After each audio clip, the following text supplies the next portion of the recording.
सभापती महोदय, सभापती महोदय, थांबा ना, तेवढा वेळ घालून.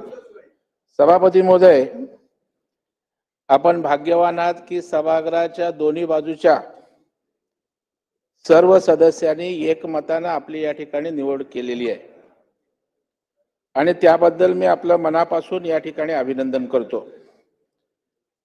शेरो शायरी बऱ्याच या सभागृहात होत आहेत, त्यामुळे मी पण एक कविता या ठिकाणी बोलून दाखव. कारण रामदास आठवलेंबरोबर हल्ली माझे जाम कार्यक्रम होतात. उपसभापती होत्या नीलम गोरे,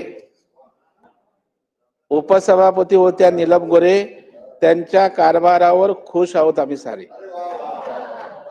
त्यांच्या कारभारावर खुश आहोत आम्ही सारे आणि विधिमंडळाचं चांगलं चालावं काम म्हणूनच सभापती आले शिंदेचे राम. म्हणूनच आले सभापती शिंदेचे राम.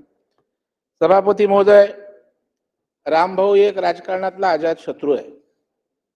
ते सभापतीची निवड होणार होती त्यावेळेला कोण होणार, काय होणार, कोण होणार, मला विचारायचं काय होतं आपल्याकडे. बोललो तुम्हीच होणार आहे. नाही मी नाही, मीच त्यांना सांगितलं.